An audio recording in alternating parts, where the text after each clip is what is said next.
Hello, good morning. You'll probably tell from the thumbnail I'm out on part 4 of my little project, riding around all the 36 churches on the Athelstan Pilgrim Way. Today I'm heading out to the other side of Chippenham and I'm going to visit 3 more churches in the Draycott benefice.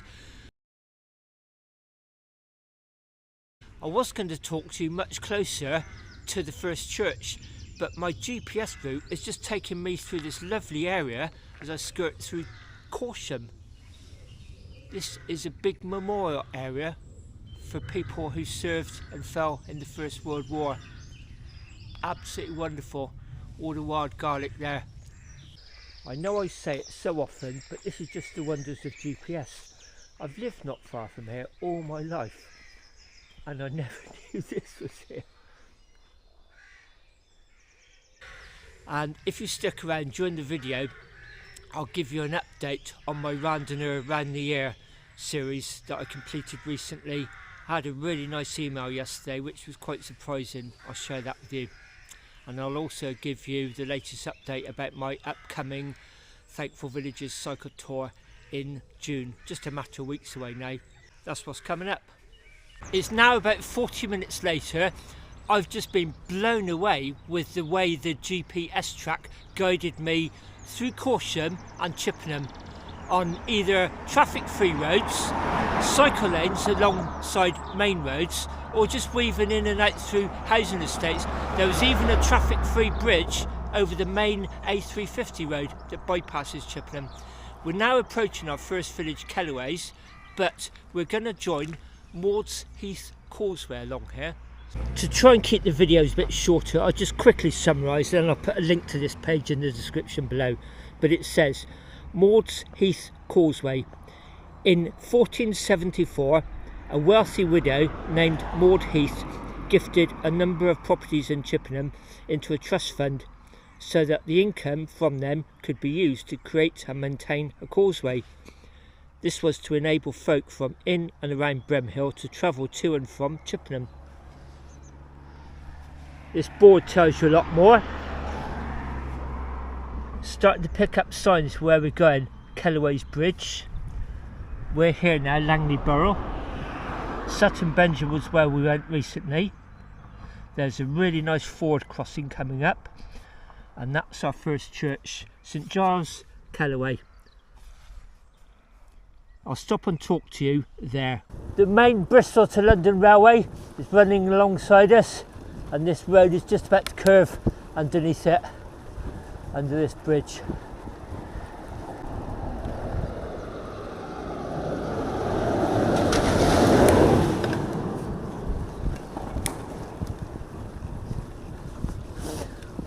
Although I know this area fairly well, and I've been across Heath Causeway many times, I can't quite picture the village of Causeway where we're heading for. Maybe when we get there I'll think, I've been there before, but at the moment I'm quite excited about getting there, somewhere new, or possibly somewhere I may have been to before. Here we are, Causeway.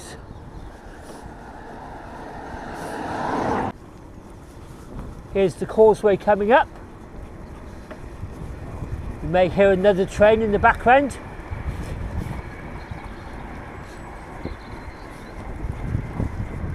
So this is part of the Heath Causeway.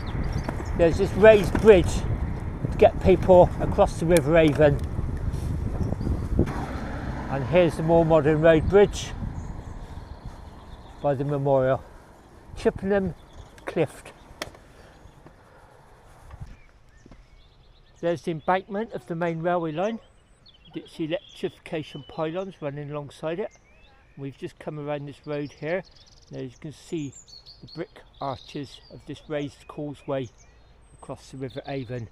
There's a much wider normal road bridge, more modern, and it carries on down that way. Can you see?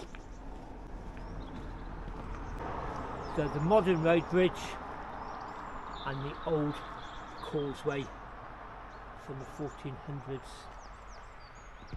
And look, right in front of us, that is the church. So I've ridden by it many times and never noticed it's there. It's got almost like an oriental type tower, hasn't it? Open bell tower. There's another information board here. This parking area where people come to walk the dogs by the look of it. Here is the monument to Maud Heath. That lovely sundial at the top. Inscribed in the stone it says, "To the memory of the worthy Maud Heath of Langley Borough widow." Okay, I actually think I'm going to cycle down Maud's Heath Causeway to the church. Okay, be careful I don't fall off the edge here. It's just about 5 or 6 feet above the road.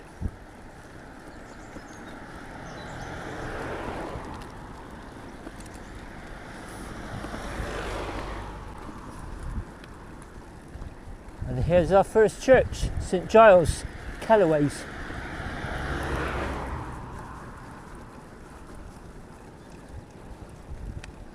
This is almost like a station platform. We're going to go down the end ramp now into another parking area to our church. My GPS is pointing me in here. It says Langley Borough without the parish church. I hope this is St Giles Church. We'll soon find out. There's certainly a reference to the Athelstan Pilgrim Way there on the notice board. So a quick recap of what we're doing. I've come here to collect my stamps in my Athelstan Pilgrim passport, and we're in the Draycott benefice down at the bottom there, just south of the M4 motorway. So there we are, Titherton Causeway. Then we'll head up to Christian Morford, Seagrees on the north side of the M4, then we'll head back to Bath. So let's go and see if this is the church.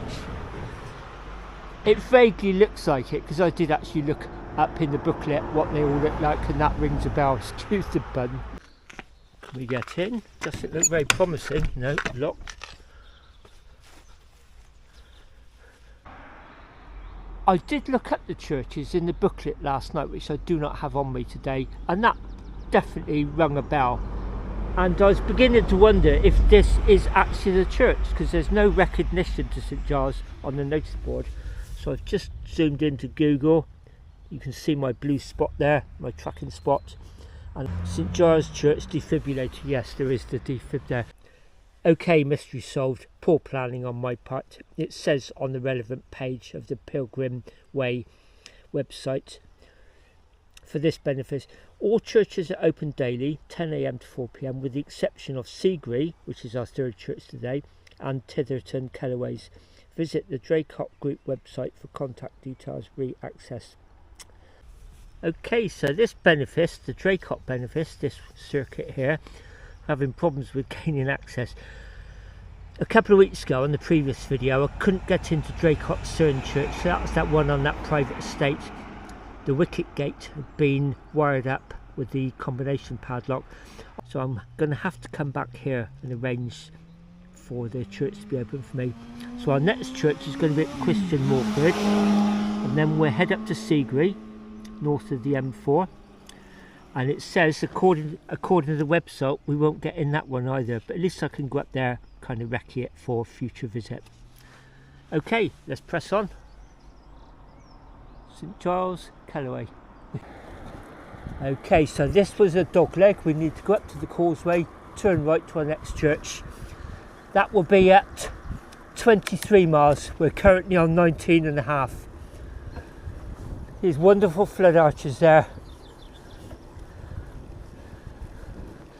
Even today, this road can get quite boggy and flooded here in the winter.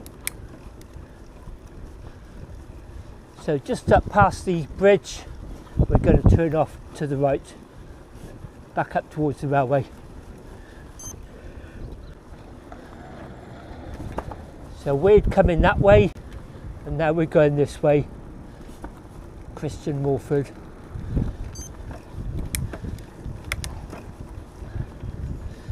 You can probably tell by the state of the road surface, it does get very boggy and waterlogged around here in the winter. hence needing a causeway. Back underneath the railway.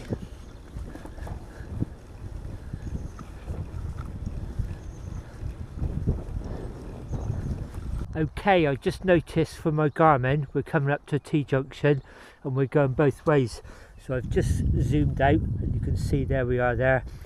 The next church is off to the right. There's a dog leg, longer dog leg than last time. So up to the junction, right, and it's going to be in about 1.5 miles. We're now coming into the village of Christian Morford. Looks like we're about to recross the River Avon. So the geography, we've got that railway on the right hand side and the M4 motorway is running parallel to us on the left hand side, and yes, this is another crossing of the River Avon. So this is our village, and at some point we're going to go round, kind of do an umbrella handle, go round and do a right hand turn and then double back on ourselves. Just as it feels we're leaving the village, there's our right hand turn. It's even got the church sign up there, I can see. Station Road, yep, this is it. Oh, we're not quite leaving the village. It felt like we were leaving the main village.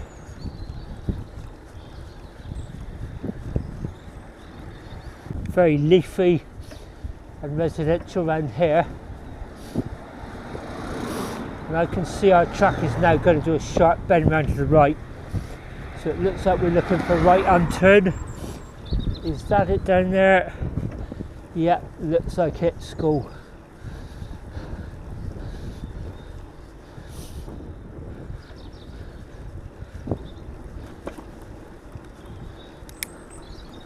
I can see a cross coming up on that, what looks like the green triangle of a junction.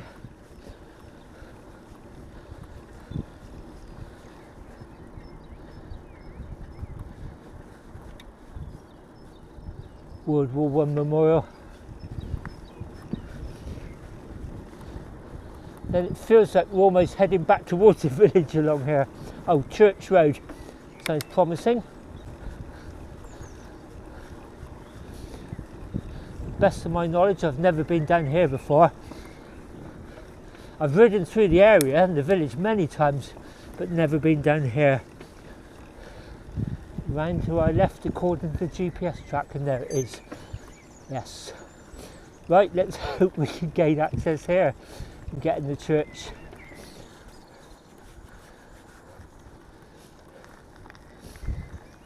All Saints Church, Christian Morford. Community of wholeness.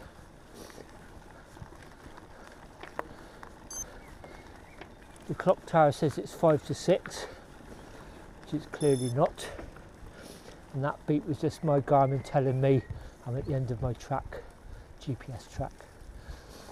And here we are, right outside the porch. Ooh, preaching cross right outside the porch. I thought, seeing we couldn't get in the last church, so I couldn't really tell you much about it. It's definitely going to need some research and some arrangements to go back there, gain access to get to the stamp. I'll tell you what happened about the RRTY, that's Randonneur around the year. Just briefly, a quick summary. It's an Audax UK long distance cycling award for randonneurs who ride an event every month for 12 consecutive months. Has to be at least a 200-kilometre ride. You can go higher, but you cannot go lower. I've just completed another year of Randonneur around the year. My record previously said I was on 16, so all through the year I've been aiming for my 17th Randonneur around the year. You actually have to claim the award, it's not automatically awarded. So I sent an email at the weekend to the RRTY coordinator, and yesterday I woke up to a really nice email from her. She's called Sarah, and she said, congratulations on your 17th, 18th and 19th RRTYs. So that was a nice surprise. I'd ridden a couple without even realising it a few years ago and just forgot to claim them actually. I was doing so much at the time, it's pre-COVID, I've really slowed down since then. So I'm on my 19th. Probably asking, will I go for my 20th? Yes, definitely. I may take a month off, or I may just continue through May, I don't know, but certainly no later than June. My pilgrim passport. Lovely old door. And here we are. Gosh, fairly modern pews, but they've stuck to pews. And that's what we're looking for, these little Tupperwares. They're quite often by the visitor's book on the table with all the leaflets. So here we go. All Saints Christian Morford. There we are. Yellow stamp this time. And I keep saying this, I think it's important quickly to get that back on and seal that, because that could dry up so easily and it would disappoint other people. So that should have been number 1. This is number 2, and it sounds like we may not get in the next one according to the website. We're going to go there and have a look. I'll recce it anyway. And there at each of the churches you'll get a copy of the passport. So it just shows if you want to ride this route, you can start it at any of the churches. There's the leaflet and there's the guidebook. And that, the children's version of this passport is, there's little dogs that they got to look for. So I've actually started looking for those now. Can't see it obviously. I cannot obviously see it. So I'm sure when we look around, we'll actually see the little toy dog. So again, just adds another dimension to this trip. 2 rood screens, look. Okay, let's go and have a look. Gosh, as I keep saying, it's that nice blend between old and new. You've got the new social area there for coffee gatherings, that sort of thing, meetings. Looks like there was a north entrance. Don't know whether there was a north porch. We'll have a look. I've just activated that sensor which lit up that. Maybe a north porch, or it may just be a north door. So a mix between modern seats, modern pews, up to the old lovely wooden pulpit and stone steps. Gosh, look at that rood screen.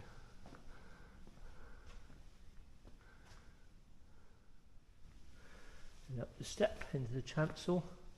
These really are old traditional choir pews with the organ. Up towards the altar.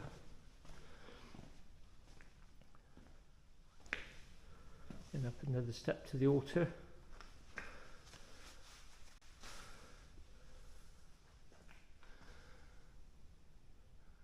That east window.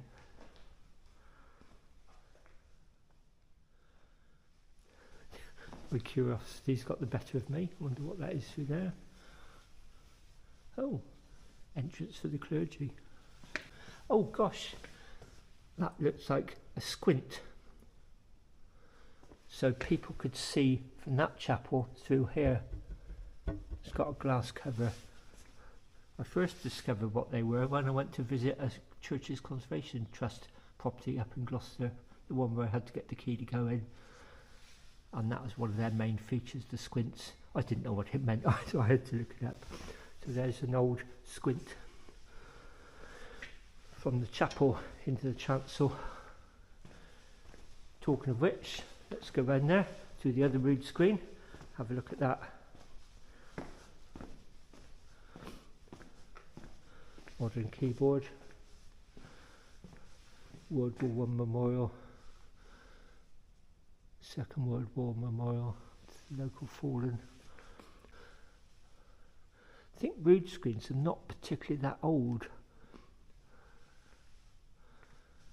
Gosh. And there we have a piscina, often found in chancels.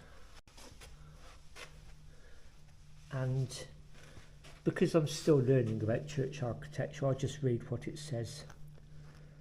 A stone basin near the altar in Catholic and pre-Reformation churches for draining water used in the Mass.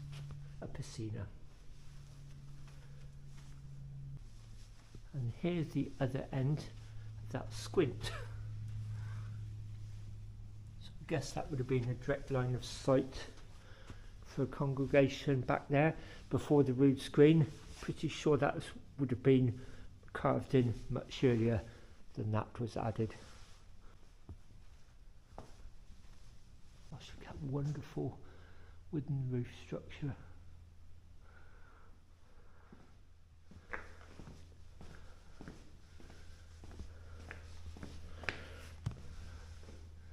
It's another one of those doorways into what's the bell tower, I believe. As usual, about to sign the visitors book. Before I do that, I always like to see who else has been here. Cirencester, Malmesbury, West Sussex, South Cerney, West Sussex. 13th of April, today's the 24th, so that's 11 days ago. I helped something back at the church, or look at the church. I helped Roger Carter look up the church. And there's my entry.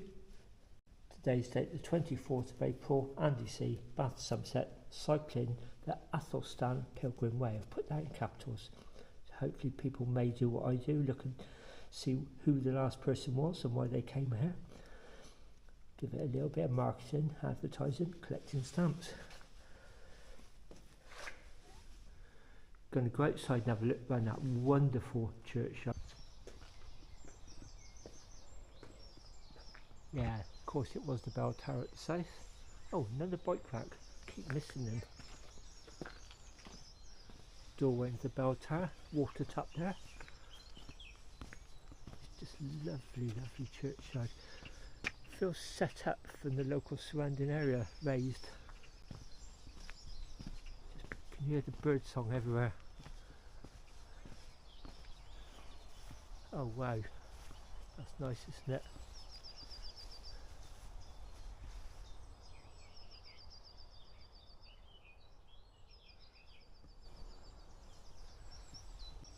All these chest tombs, big row of them, look there. Just hear the overpowering roar of the M4 over that way.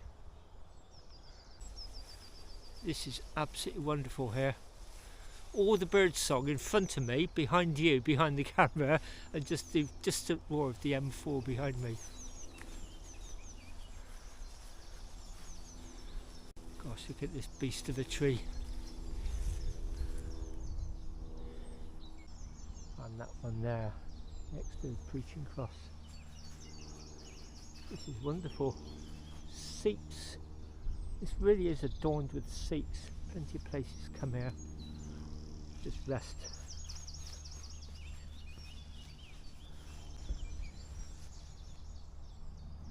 I mentioned at the top of the video then there's an update about my upcoming cycle tour. So just briefly to remind people, I'm visiting all the UK's thankful villages in England and Wales. Sadly Scotland doesn't have any. They're the villages where every person, man and woman, who went off to serve in the First World War came home safely. There's 57. I'm about 2/3 of my way round that quest. I'm leaving a knitted poppy as a mark of respect and remembrance at each. And this summer I'm going to visit another 6. I'm heading from my hometown of Bath to Great Yarmouth on the East Anglia coast.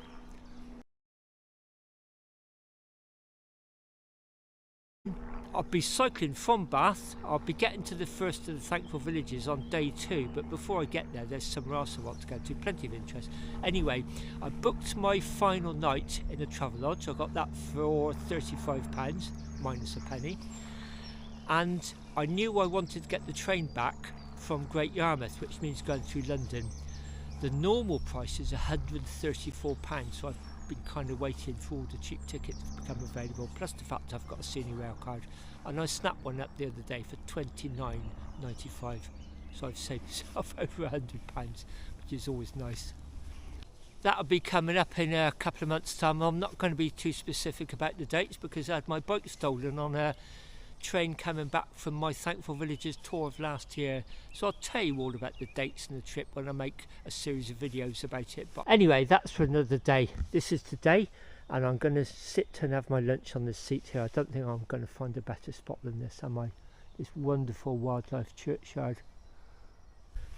I've had a lovely picnic and soft drinks up there. Just loving this churchyard, all the bird song I can hear. I'm going to stay here about another 5-10 minutes and then we'll make our way, and I'll see you up at Seagrey, our third and final church on today's ride. We just go along here, we're going off to the right here, the church, no through road.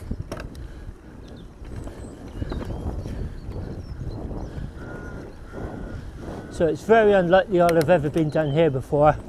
I've been through the village many times, but I don't recall coming down here. I can't think what I would have done because it's a no through road. To the church down to the right.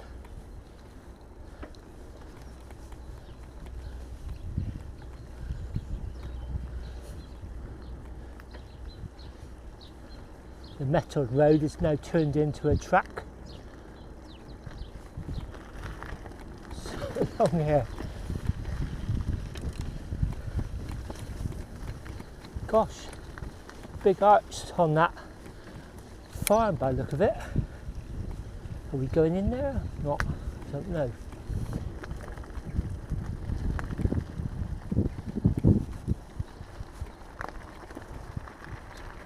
Well, this track is down the farm, but just off to the right, there's the church. Pretty safe saying that I've never been here before, although I've explored the area quite a lot. Commonwealth war graves, and why on earth would this one be locked? But according to the Athelstan Way website, I think it will be. I think this is the south side. Oh yeah, there's this porch by the look of it. Will we get in? Not quite sure why they'd keep this locked. This is quite remote. According to the website, you need to arrange access to get in here.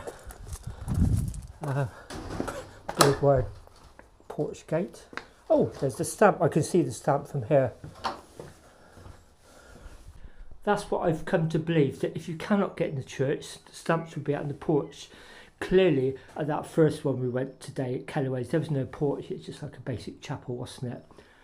Oh, so this is not quite the write-off that I thought it would be, but apparently you cannot get in. No, it's locked, but we can get the stamp, hooray.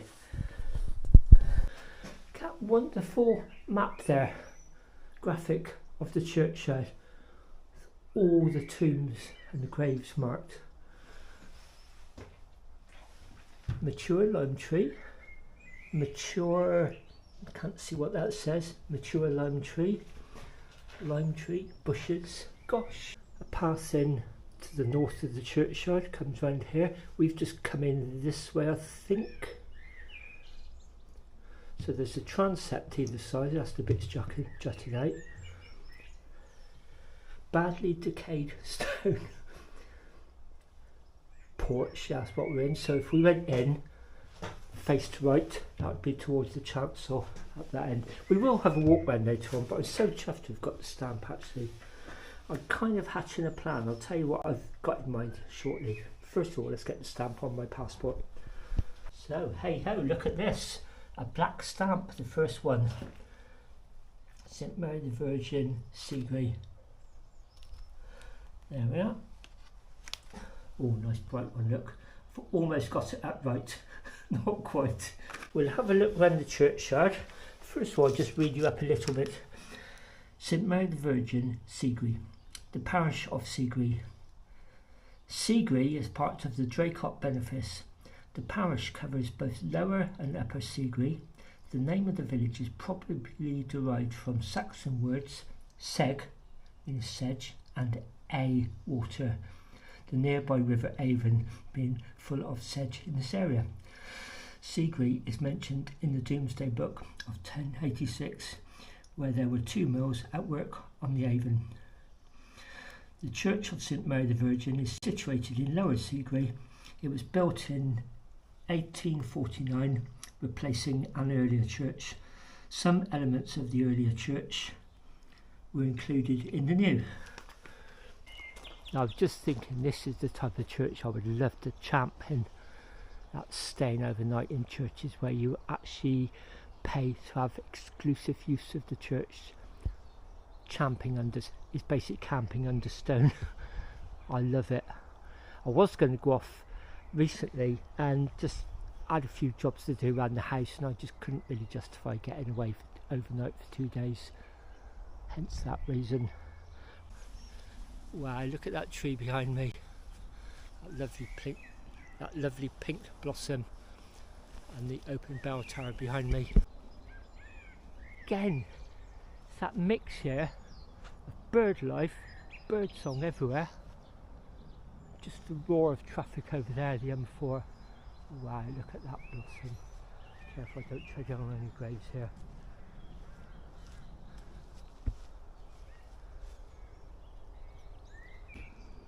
This is wonderful. As I say, I just love to tramp here. I didn't realise when we left the church at lunchtime we were so close to Sutton Benjer, so we've retraced a bit of last week's route. What I'm thinking of is, instead of riding back to Bath now the way I was going to go, I may just ride back by Draycott Corner and just see if there's any access through that wicket gate into Draycott Estate, because the public should be allowed access through there just as far as the church. You're not allowed to go any further.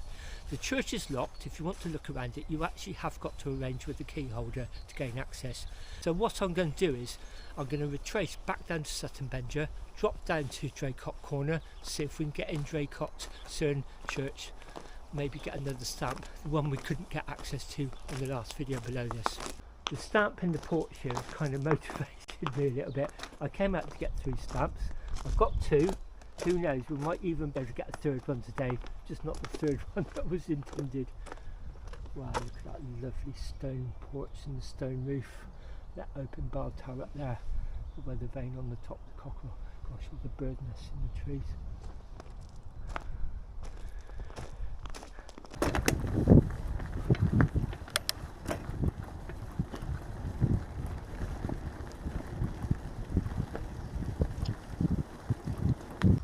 Yet more road closures here. Luckily cars can't get through, but I was able to walk by on the pavement.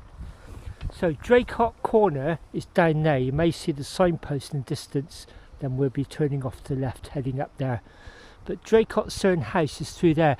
That may not look very impressive from here, but believe me, when you go through there, it's absolutely stunning. You can ride through the wicket, you can get through the wicket gate up as far as the big ornamental pond. In fact, I think it might be a small stream, and that's where the church is. You're not allowed to go any further, even though it looks like you can. They ask you not to. So I'm just hoping the wicket gate might be open today. I thought I might as well come home a slightly different way. At least I can try it, give it a go. Just down in this little dip, just looks like a little gateway. Just looks like a little pull-in with a gateway. So in effect, that's what it is. Let's see if we can get in. Looks like the wires across again.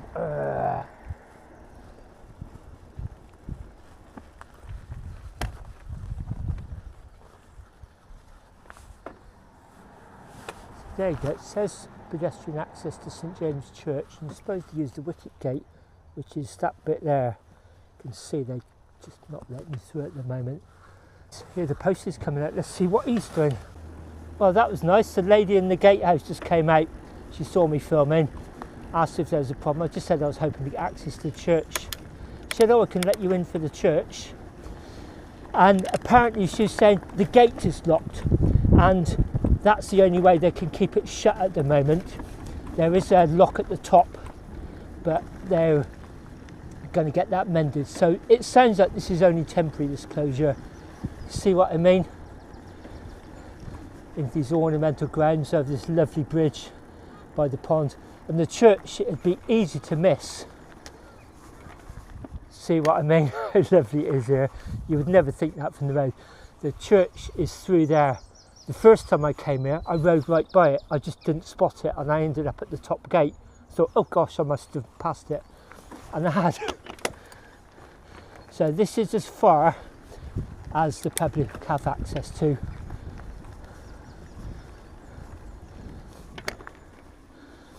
And we won't get in the church today. The lady was telling me before, she gave me a wonderful guided tour, told me so much history, even played the organ for me. She said, I think it was last winter, one of the trees came down and it literally just missed the roof. And she said if it had hit the roof, it would have taken it down, and that would have probably been the end of this church. So they were very, very fortunate. And she said there was a tree surgeon coming in. That's right, there was a bit of it horizontal when I came here, and that was the story behind it. Look at this, delightful. St James, Draycott Cern. So let's hope the stamp's in the porch. You definitely need to arrange with the key holder to gain access here. But like that last church, I'm hoping the stamp's in the porch. And if it is, I wonder if it's going to be in that box there. There's the dog. That's what the children need to look out at each of the churches. There's a small little toy dog. So I'm hoping the Pilgrim Way stamp will be in here. Yes, it is. Excellent.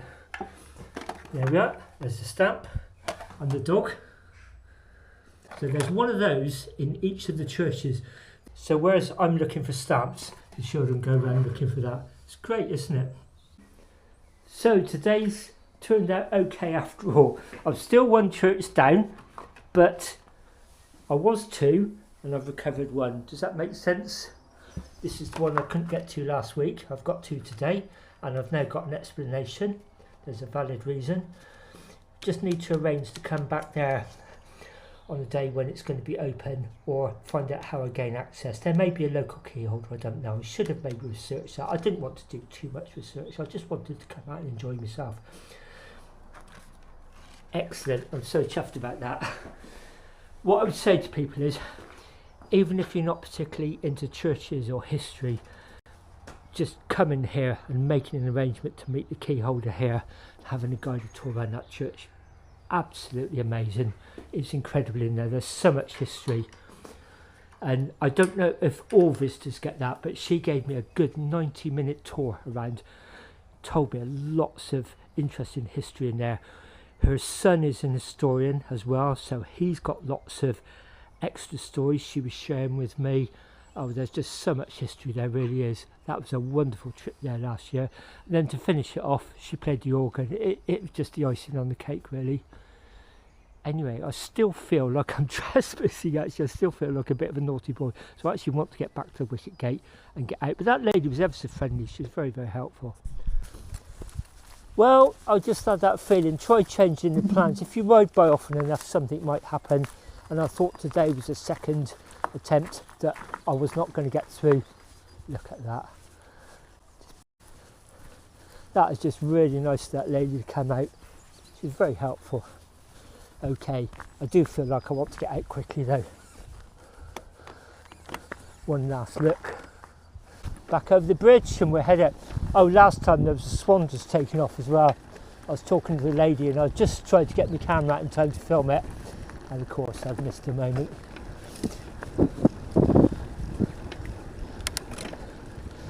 As I said, when you look down from the road, it doesn't look very impressive, but that really is a stunning location.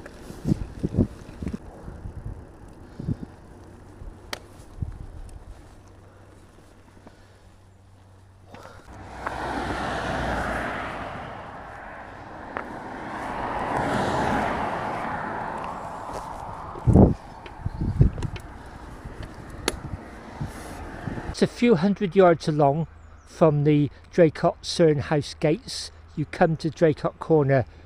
It's very busy, as you can see, with all the diversions. People are going along, turning around, coming back. You'll see this is much busier than it normally would be. I'm just going to go along this no-through road. This is actually the small hamlet of Draycott Cern. It literally is just a scattering of houses. But there's a chapel along here, so I'm just going to go along there. I'm going to finish the video there, sitting there grounds for a bit. And that's where the lady and her husband, who are the key holders for Draycott Cern Church, the one we've just been to, they live along there. So it's clearly not far for her to walk along it. I think sometimes they drive, sometimes she just walks. The day she met me and showed me around, she'd walked. So we're going to go along there, a few hundred yards, turn right, and I'll finish the video by the chapel. The reason I know this chapel is here is because the day I'd arranged to meet the key holder for St James Church back there, I was about an hour early. I just wanted to make sure I wasn't late, so I had about 45 minutes to kill. So I just came along here and saw this. I just came along here and I saw that. No access, but it's a lovely location, lovely churchyard. So I'll pop in there and we'll finish the video off here. So this has turned out to be a fantastic day actually. Came out to visit 3 churches and collect 3 stamps. I've visited 4 churches and a chapel and collected 3 stamps, just not the exact 3 that we planned. I probably should have read up and checked the access, but I didn't. Sometimes I just don't want to plan too much. It can become too sterile if you plan too much. It really incentivised me to have a second go at getting through Draycott Wicket Gate after I got that stamp at the second church today. So glad I did. Sometimes, like today, things can just happen and change, and for the good actually. First of all, I gave Draycott Estate Gate a second go and I got through up to St James Church and got my stamp in the porch. Wonderful. And also what blew me away was that ride coming out from Bath. I just assumed I'd probably have to go on some main roads to get through Chippenham. I'd looked at the GPS and I thought I can't quite picture that, but the reason I couldn't is because I'd never been through there. It was just a mix of country lanes, cut-throughs, housing estates, old and new, a traffic-free bridge over a bypass, then cycle lanes up through a bit of Chippenham. Next thing you know, you were heading out. It's wonderful, and it's given me an idea for a future video. Not yet, it'll be in the summer sometime I hope, or maybe even be a winter project, and it's going to be a tribute to the rock and roller Eddie Cochran, because there's a memorial to where he had a car crash in 1960, and it was a fatal car crash, and there's a big monument there which is worth showing you. But I found out recently from a local historian from my hometown of Bath, there's a couple of Eddie Cochran memorials in Bath, because he crashed. I'll explain on the video, but he crashed around about midnight. He'd just done a gig in Bristol, and him and other people were being driven up in a taxi to Heath Airport. So maybe they were driving fast to try and catch a flight, I don't know. Anyway, they crashed on a really nasty corner. He was fatally injured and they took him to the accident and emergency, the casualty department of its day, St Martin's Hospital in Bath, my hometown.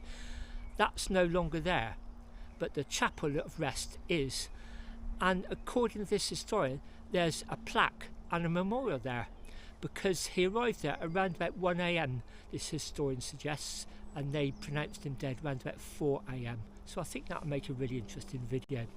The historian also said he was probably better known and more popular in the UK at the time than he was in America. And also there's another little anecdote, probably a lot of viewers would know this, that it was an Eddie Cochran song that got Paul McCartney into the Beatles. There's plenty of interviews in the demonstration about how Paul McCartney got into the Beatles. Well, they were quarrymen at the time, but it's basically because he could play note for note an Eddie Cochran song, and he impressed the others so much he was invited to join. So I think it'd just make a great video. Anyway, the sun's come out, it's a really warm afternoon. I'm going to take off a couple of layers, head home. Thanks very much if you've got this far, and I'll see you soon. Bye for now.